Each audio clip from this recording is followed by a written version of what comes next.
레위기 23장 39절부터 44절, 그리고 스가랴서 14장 16절부터 21절입니다.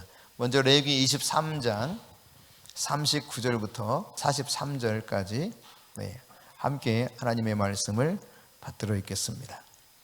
너희가 토지 소산 거두기를 마치거든 일곱째 달 15날부터 이레 동안 여호와의 절기를 지키되 첫날에도 안식하고 여덟째 날에도 안식할 것이요 첫날에는 너희가 아름다운 나무 실과와 종려나무 가지와 무성한 나무 가지와 신의 버들을 취하여 너희의 하나님 여호와 앞에서 이레 동안 즐거워할 것이라.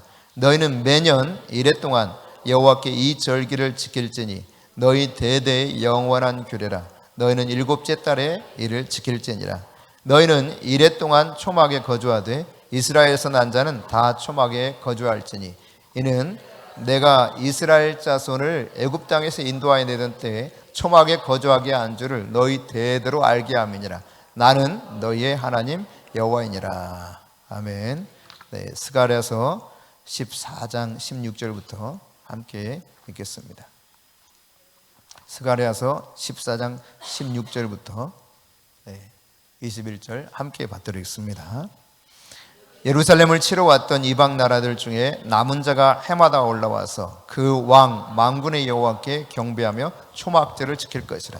땅에 있는 족속들 중에 그 왕 만군의 여호와께 경배하러 예루살렘으로 올라오지 아니하는 자들에게는 비를 내리지 아니할 것인즉 만일 애굽 족속이 올라오지 아니할 때에는 비 내림이 있지 아니하리니 여호와께서 초막절을 지키러 올라오지 아니하는 이방 나라들의 사람을 치시는 재앙을 그에게 내리실 것이라. 애굽 사람이나 이방 나라 사람이나 초막절을 지키러 올라오지 아니하는 자가 받을 벌이 그러하니라. 그날에는 말방울에까지 여호와께 성결이라 기록될 것이라. 여호와의 전에 있는 모든 솥이 제단 앞 주발과 다름이 없을 것이니 예루살렘과 유다의 모든 솥이 만군의 여호와의 성물이 될 것인즉 제사 드리는 자가 와서 이 솥을 가져다가 그것으로 고기를 삶으리라. 그날에는 만군의 여호와의 전에 가나안 사람이 다시 있지 아니하리라. 아멘. 할렐루야. 살아온 삶을 가만히 생각해 보면 참 은혜 아닌 것이 아무것도 없습니다. 여러분 추석 명절이 되면 요즘 어떻게 하는지 모르겠지만 저희가 이제 자라올 시기만 하더라도 이발을 특별히 했어요. 이발하려고 하면 그냥 예약을 했어야 됩니다. 얼마나 사람들이 그날 그 시기에 쫙 밀려서 이발을 하는지 순서를 타지 않으면 이발하기도 어려웠어요.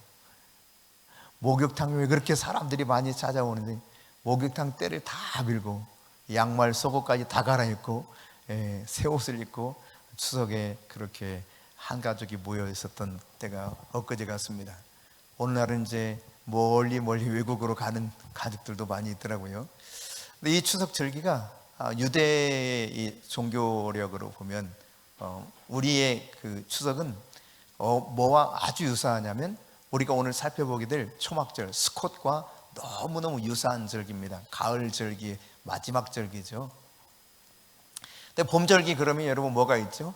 먼저 생각나는 첫 번째 절기가 유월절. 유월절은 예수 그리스도의 죽음과 관계가 있는 것이죠. 어린 양 되신 예수님이 죽으신 것이 바로 유월절, 바로 그 절기를 의미하죠. 그럼 두 번째 절기가 뭐예요? 무교절. 예수님이 장사되었고 그 다음 이제 초실절이 있죠. 초실절에는 첫 곡식을 여호와께 드리는 것처럼 첫 번째 부활하신 예수 그리스도 그분의 그 은혜를 생각하는 바로 초실절이었습니다.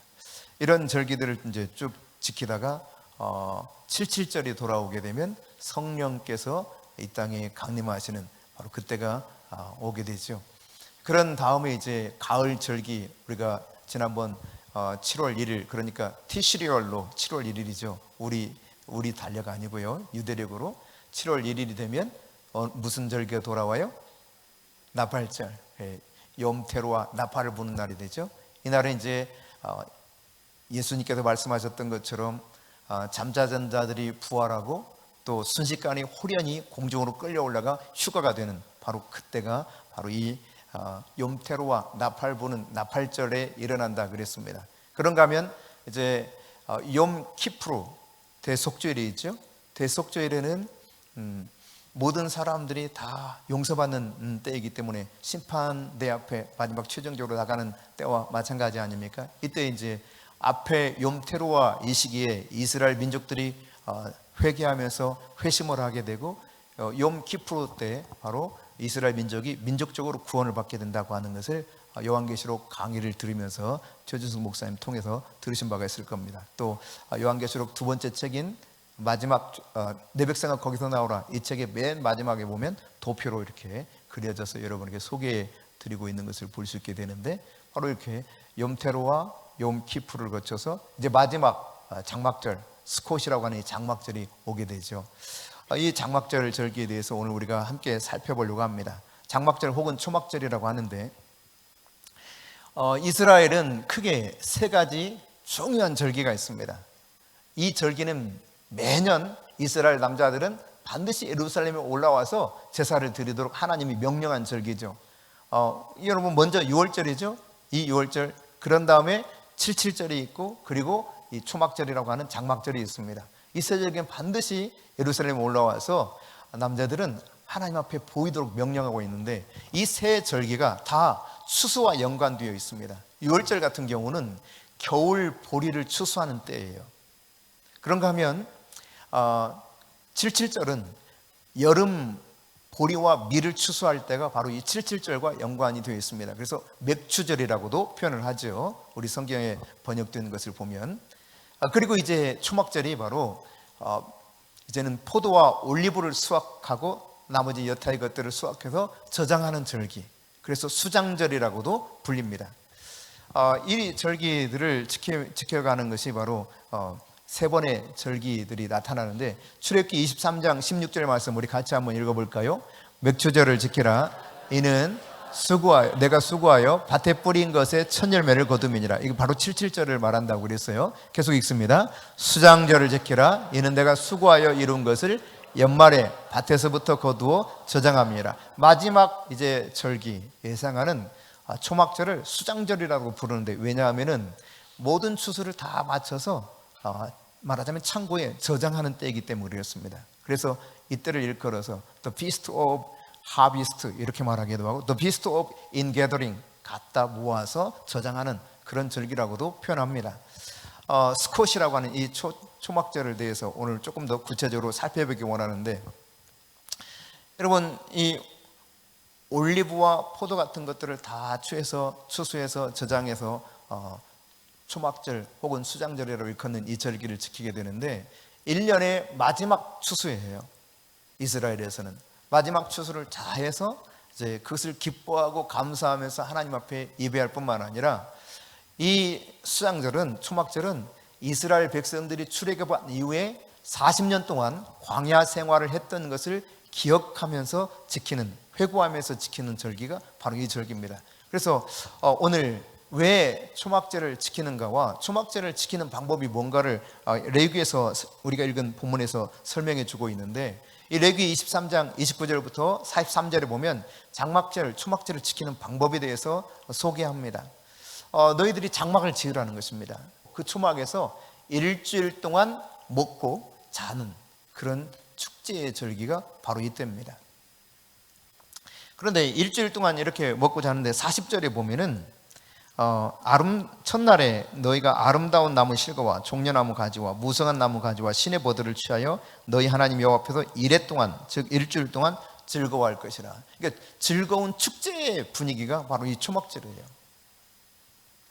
초막절은 앞서 이제 설명했던 절기들과 예수님과 관계성 속에서 살펴보게 되면, 초막절은 예수 그리스도와 왕 되신 예수 그리스도와 함께 1000년 동안 함께 왕노릇하는 천년왕국 시기를 바로 이 초막절 절기로 보고 있습니다. 그래서 일주일 동안 계속 그렇게 함께 지내는 시기이죠. 마치 그 유대의 결혼 전통에서 7일 동안 신방에 들어가서 신랑과 신부가 함께 기뻐하는 절기 시간을 갖는 것처럼, 이 초막절에 일주일 동안 장막 안에 들어가서 지내는 이때가 바로 천년왕국의 시기로서 예수 그리스도와 함께 1000년 동안 성도들이 왕노릇하는 바로 그때입니다. 근데 여러분, 이렇게 일주일 동안 이들이 여기에서 초막에서 먹고 자고 하는데 비가 심하게 오지 않는 한 저들은 거기서 자기도 합니다. 아주 추운 지방에 있는 그 흩어진 디아스포라 유대인들 가운데는 낮에 먹는 것까지는 하지만 너무 춥기 때문에 그 초막에 자지 못하고 안으로 들어가 자기도 하지만 일반적으로 더 자는 것을 선호하는 것이 이들의 풍습이기도 하죠. 그런데 이 본문 43절에 보면 왜 초막절 절기를 지키라고 했는가라고 하는 것을 알려주고 있습니다. 자, 43절 같이 읽어보겠습니다. 이는 내가 이스라엘 자손을 애굽 땅에서 인도하여 내던 때에 초막에 거주하게 한 줄을 너희 대대로 알게 함이니라. 나는 너희의 하나님 여호와이니라. 그렇습니다. 이스라엘 백성들을 하나님께서 400년 동안 그렇게 애굽에 살던 백성들을 이끌어내시죠. 출애굽시키시죠. 그런 다음 광야로 쭉 걷게 하십니다. 이 광야 세월이 40년. 이 40년 동안 저들은 어떻게 잠을 자고 지내는가? 초막을 짓고 거기에 거주했다는 이야기입니다. 그래서 그 광야 시대를 회고하게 하는 것입니다. 사실 그런데 여러분, 이 광야 시대에는 여러분이 많이 들어서 아시겠지만 광야라고 하는 것은 사람이 살만한 그런 조건이 제대로 아무것도 없습니다. 먹을 것이 있는 것도 아니고 편안한 잠자리가 주어진 것도 아니고, 근데 이 광야를 40년 계속 떠돌아다니며 살아야 되는 거예요. 해가 지면 초막을 짓고 다시 거기 들어가 머무르고, 날이 밝으면 다시 초막을 거두어서 구름이 떠서 이동하면 그들도 같이 이동하는 가운데 40년 지내왔던 거죠. 참 고달픈 세월이죠, 어찌 보면. 그렇지 않겠어요, 여러분? 대학 때 지리산 쭉 전체를 쭉 돌아보면서 그 뭐라고 하죠? 한꺼번에 쭉 도는 걸 종주. 지리산 종주를 한 적이 있어요. 지리산 종주. 그때는 텐트를 짊어매고 버너니 먹을 거니 다 짊어지고 물도 다 가지고 막 낑낑거리면서 다니던 때죠. 그 텐트를 치고 자는 그날 하루하루가 참 즐거운 추억이었습니다. 근데 그게 이제 지리산 종주 3박 4일 했나 싶어요. 저희 친구하고 둘이 그 친구하고 둘이 그렇게 재밌게 종주를 했었는데, 여러분 3박 4일이니까 그렇지 저한테 40년 그렇게 텐트 치고 살라고 그러면 아무리 지리산이 좋아도 저 안 갑니다. 거기 이렇게 종주를 하다가 세석평전이라는 곳을 딱 도착했어요. 세석평전에 갔는데 널따랗게 그 높은 지역에 널따랗게 평지가 있는 거예요. 그리고 철쭉이 쫙 있습니다. 아주 장관이에요, 정말. 이야, 진짜 여기 살고 싶다 하는 마음이 들 만큼 높은 하늘에 저 그냥 쭉 펼쳐져 있는 초원에. 근데 여러분 그것도 며칠이라니까요, 며칠. 한 3박 4일, 4박 5일 하니까 그래도 다닐만 하고 즐겁지 1년, 2년 그것도 아니고 10년도 아니고 40년간 광야를 산다 생각해 보세요. 텐트 치고 허리 아파서 못 살아요. 불편해서 못 살아요. 이 40년간 하나님께서 계속 초막을 짓고 살게 합니다. 그런데 여러분 우리가 아시다시피 이 초막을 짓고 광야에 사는데 광야에 짐승들의 위험도 있고 대적들의 위험도 있습니다. 먹을 것도 없습니다. 그런데 하나님께서는 이 40년간 계속해서 먹을 것을 공급해 주셨어요. 아침마다 만나를 주셨죠. 저녁 때는 또 메추라기를 주셔서 고기를 실컷 먹게 해서 이에서 고기 냄새가 나도록 질리도록 아주 먹게 하셨습니다. 옷이 닳아지지 않았습니다. 신발도 헤어지지 않았습니다. 다리도 아프지 않았습니다. 몸도 아픈 사람이 아무도 없다는 것입니다. 그렇게 하나님께서는, 그리고 밤에는 불기둥을 세우셔서 짐승으로부터 보호해주고 대적들로부터 보호해 주셨습니다. 낮에는 구름기둥으로 쭉 인도하시면서 가야 될 길을 앞서 행하시면서 저들을 한 걸음 한 걸음 지도하시는 가운데 광야 40년을 가게 만드셨습니다. 한마디로 말하면 이 초막을 짓고 살았던 광야 시대는 하나님의 은혜로 살았다는 이야기입니다. 스스로 살 수 없는 곳입니다. 전적으로 하나님을 의존하며 살 수밖에 없는 곳, 그게 광야입니다. 여러분 교회 생활을 스데반이 표현하기를 광야라고 합니다. 광야를 교회로 이야기하고 있습니다. 그러니까 광야를 교회로 표현한다고 하는 것은 우리가 지금 신앙생활을 하면서 예수를 믿고 마지막 주님 부르시는 그날 이르는 그 천성에 가기까지 우리의 신앙생활 여정이 마치 광야 생활 같다는 것이죠. 하루하루가 주님의 도우심이 없기는 참 살아가기 어려울 때가 많습니다. 전적으로 하나님을 의존하며 살아갈 수 있도록 우리의 삶을 일깨워주는 것이 바로 초막에 거주했던 광야의 삶이라고 하는 것을 우리가 이 본문을 통해서 다시 한번 생각해 보게 합니다. 그런데 이 초막절에는요, 보통 제단에다가 이제 일반적인 제사를 드릴 때는 희생 제물과 더불어서 포도주를 전제로 썼습니다. 하지만 초막절은 물을 부었어요. 물을. 초막절이 지나고 나면 파종의 시기가 곧 돌아옵니다. 그래서 비가 필요했습니다. 그래서 하나님이 하늘을 열고 비를 주시기를 간절히 원하는 마음으로 초막절은 희생 제물과 더불어서 물을 부어서 제단에 물을 부어서 제사를 드렸던 것이 이 초막절 절기에 행해졌던 일이죠. 그런데 그 가운데 이제 오늘 40절에 표현하고 있는 것처럼 아름다운 실과 나무, 그러니까 에트로그라고 하는데 그렇게 알려져 있는데 우리식으로 말하면 레몬과 비슷한 열매입니다. 이 나무와 더불어서 그 다음 종려나무 가지와 무성한 나무 가지, 무성한 나무는 도금냥 나무라고도 표현하는데 무성한 나무와 그리고 신의 버드를 취해가지고 아르바미님이라고 해서 이것을 가지고 흔들면서 하나님 앞에 축제하듯이 기뻐했거든요. 이들이 아르바미님이라고 하는 이 네 가지 식물을 가지고 그렇게 하나님 앞에 흔들며 기뻐했던 그 가운데 도대체 왜 아르바미님을 그들이 가지고 그렇게 하게 했을까라고 했을 때 학자들이 몇 가지 이렇게 이야기를 해요. 그 중에 하나가 뭐냐면 비를 내리게 하기 위한 상징적인 것이었다라고 말을 하기도 합니다. 비가 없이는 여러분 이 네 가지 식물이 자랄 수 있어요, 없어요? 자랄 수가 없습니다. 네 가지 식물만 자랄 수 없는 것이 아니라 사실은 세상이 존재할 수가 없습니다, 비 없이는. 그래서 이 비를 내리게 하시는 하나님의 은혜를 상징하는 것이 아르바미님이다 이렇게 말하기도 하고, 어떤 사람들은 아브라함, 이삭, 야곱, 요셉을 상징하는 것이다, 족장들을 이야기하는 것이다 이렇게도 말합니다. 또 한편 이제 이 아르바미님을 어떻게 말하냐면 에트로그라고 하는 이 아름다운 실과 나무 열매는 향기도 있고 맛도 있어요. 그래서 이것을 일컬어서 토라의 내용을 알기도 하고 토라를 행하기도 하는 사람을 의미할 때 에트로그로 나무를 의미한다고 랍비들은 그렇게 설명하기도 합니다. 그런가 하면 이제 종려나무 가지인데 이 종려나무 가지는 종려나무 열매는 맛은 있는데 향이 없어요. 그래서 이것을 이야기할 때 그들은 토라의 내용은 알긴 알지만 실제로 토라의 내용대로 살진 않는 모습을 이야기한다 이렇게 말하고요. 세 번째 무성한 가지라고 일컬어지는 도금냥나무, 이것은 맛은 없고 향만 있어요. 그래서 실제로 그들은 토라의 내용을 모르는데 토라의 삶을 사는 사람들을 일컫는다라고 말합니다. 그리고 나머지 이제 한 가지 신의 버드나무 가지죠. 이 버드나무는 향도 없고 맛도 없어요. 그래서 토라의 내용도 알지 못하고 토라의 삶을 살지도 못하는 사람을 말한다 이렇게 표현하는데, 어쨌든 이 아르바미님을 가지고 그들은 즐거워하면서 일주일간 초막에 거합니다. 미시나에 보면은 누구든지 춤과 노래와 악대가 동원된 이 장막절을 행해지는 행사에 참여를 해보지 못한 사람은 진정한 즐거움을 모르는 자라고 이렇게 말할 정도예요.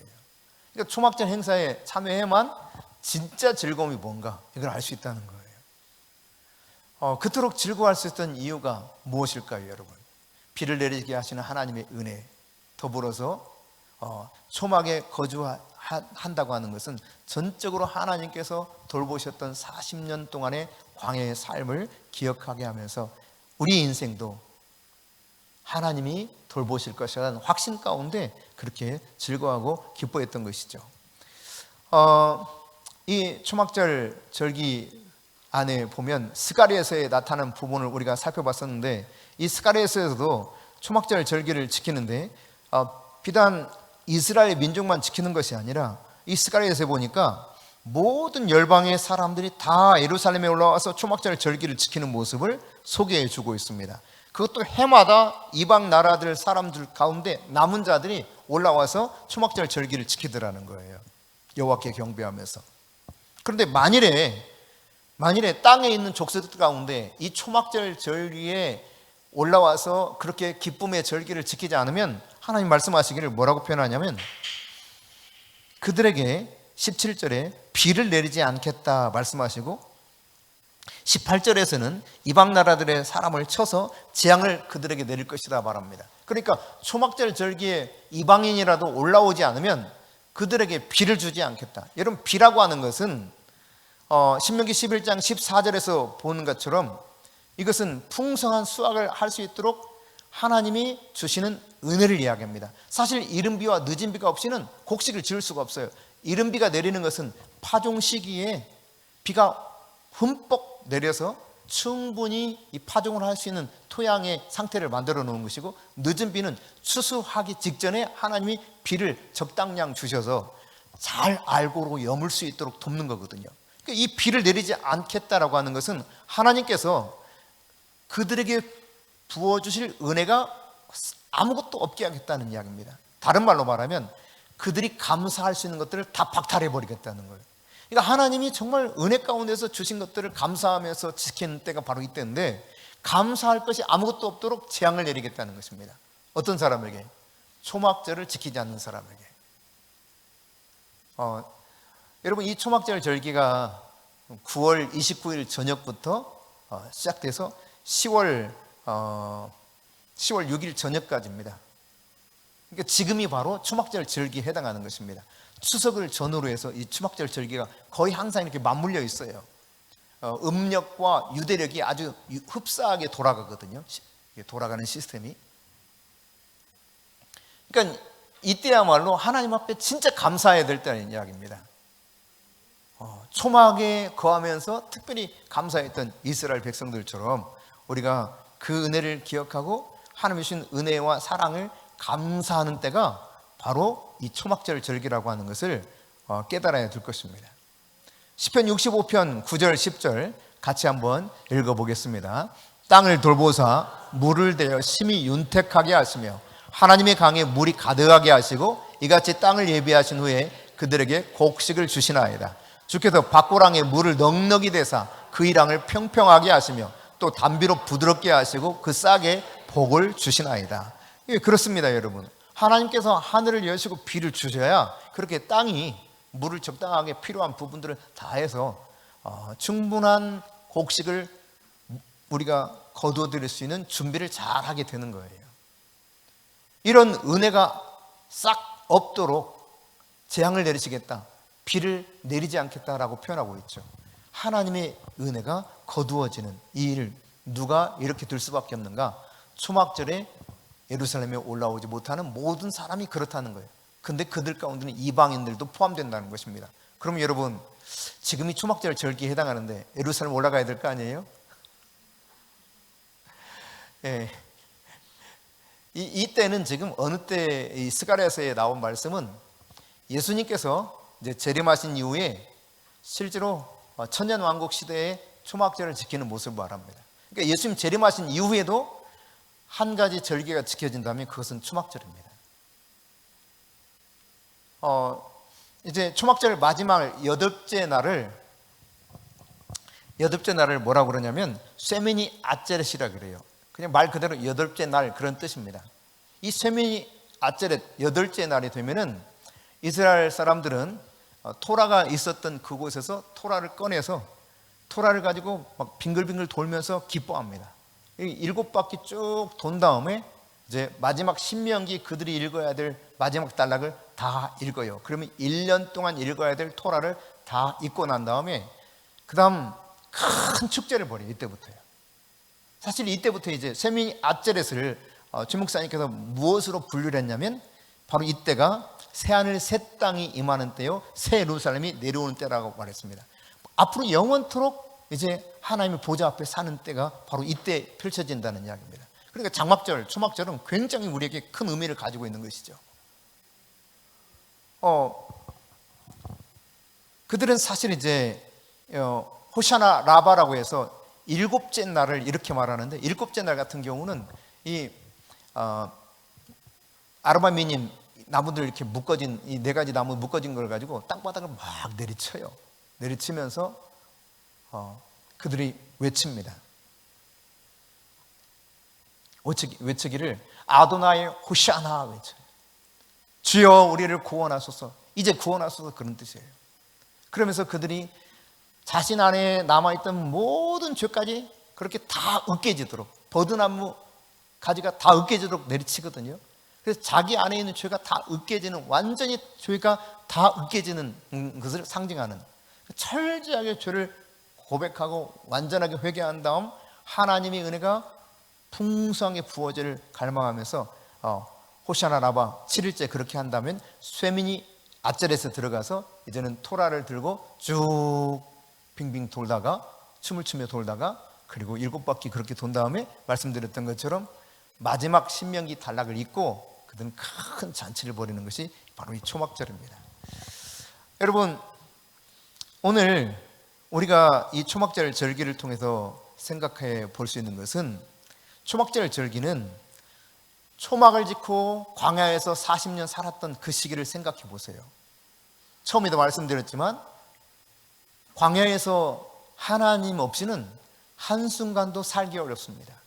짐승 때 대적으로부터 보호를 받지 못하는 상황이 벌어질 수 있을 뿐만 아니라 내려쬐는 이 태양볕과 또 밤에 싸늘하게 식어버리는 추운 그때 하나님의 불기둥이 없다면, 구름기둥이 없다면 저들이 살아나기 너무 어려운 환경인 것이죠.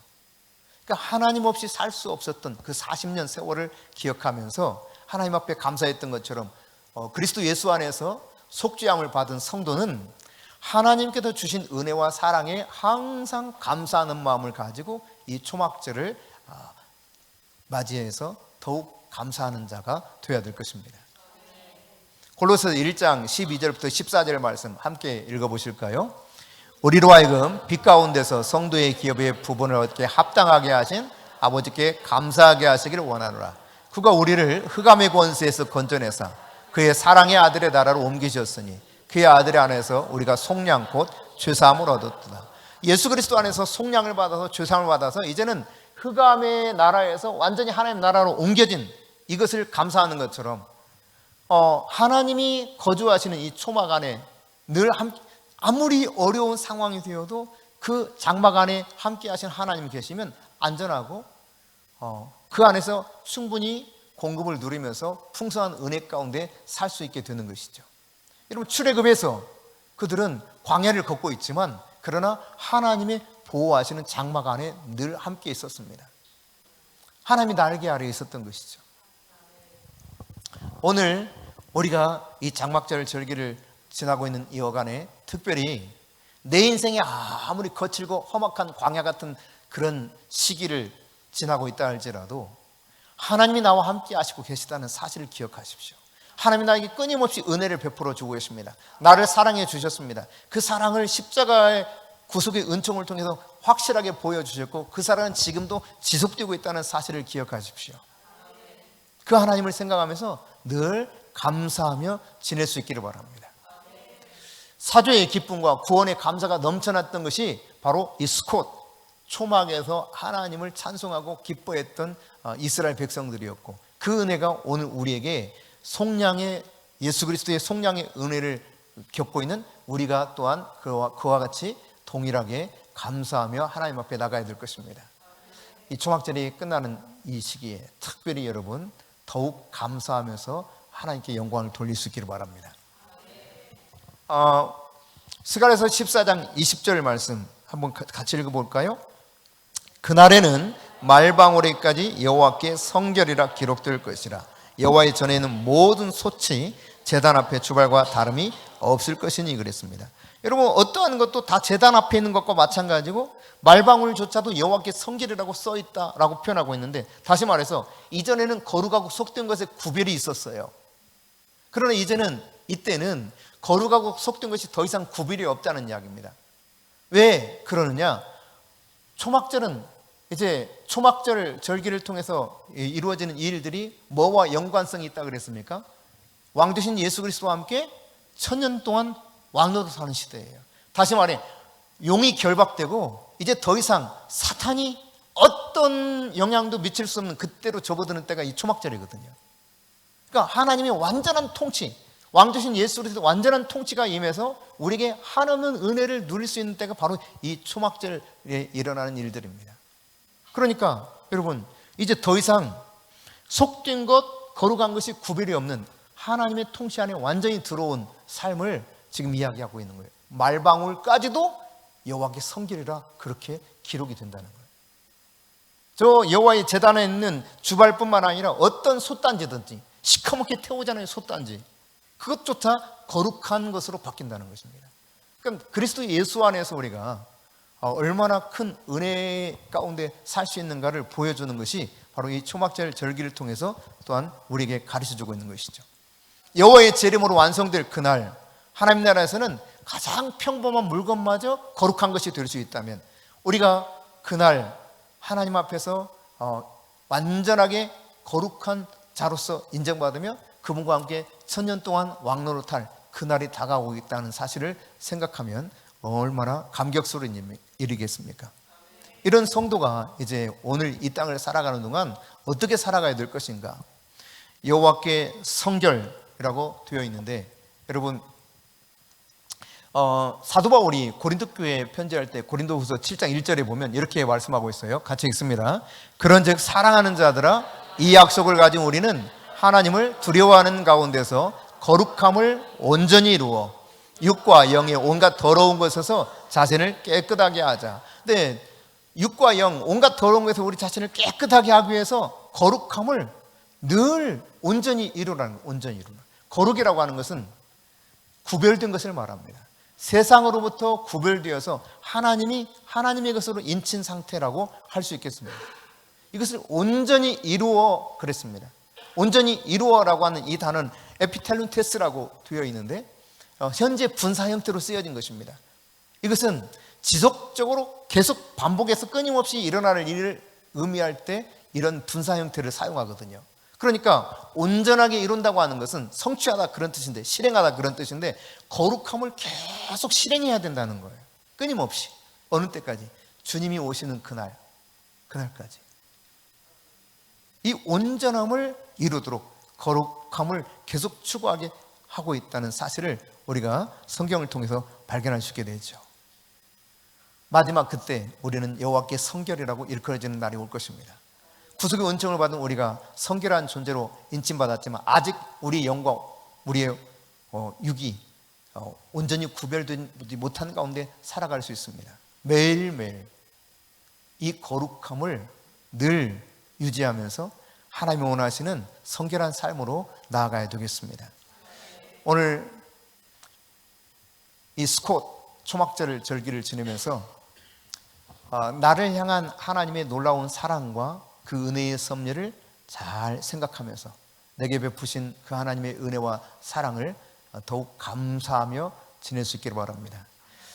내게 비를 주셔서, 우리에게 비를 주셔서 그 은혜의 비를 주셔서 풍성한 것들을 얻게 하셨던 것처럼 내 삶 가운데 하나님이 복을 주셔서 풍성하게 하신 것을 감사하십시오.